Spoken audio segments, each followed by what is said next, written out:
It was a bitter winter night in the heart of Chicago.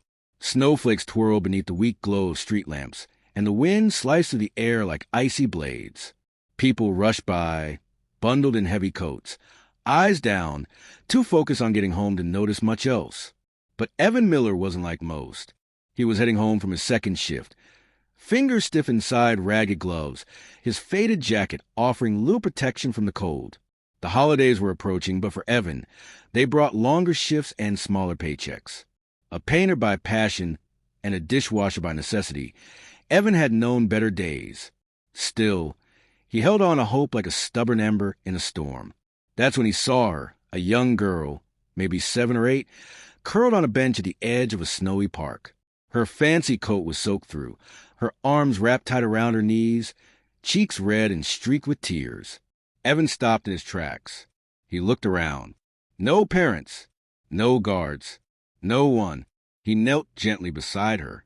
"Hey, sweetheart, are you all right? Where's your family?" She flinched, then lifted her tear-filled eyes. I got lost.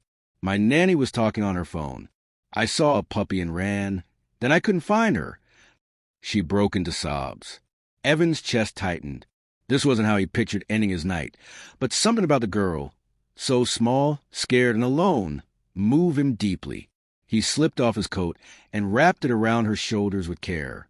"You're safe now," he murmured. "We'll get you home." He sat beside her on the icy bench, sharing what little warmth he had, and handed her the last granola bar from his pocket. "What's your name?" "Amy," she whispered. "Amy Carson." Evan blinked. Carson? That name sounded familiar.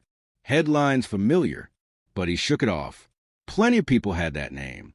After helping her warm up and settle down, Evan flagged down a stranger and borrowed their phone to call the police. Within minutes, flashing lights lit up the street.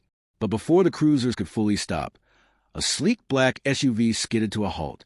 The door flew open, and a man in a sharp coat bolted out, panic all over his face. Evan knew him instantly.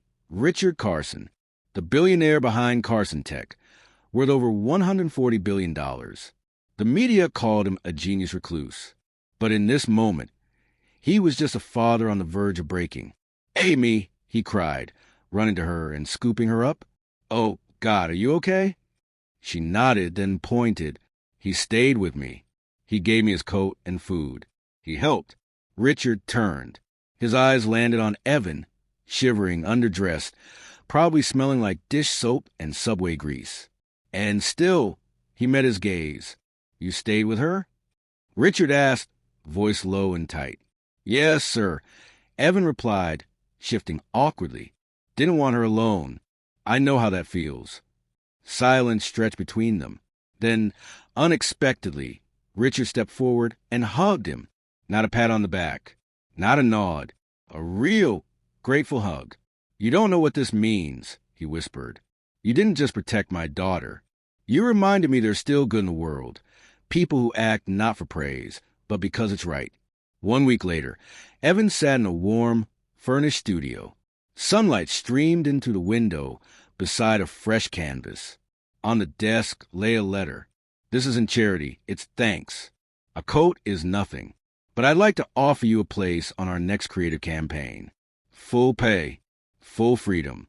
Let's show the world what compassion still looks like. R. Carson,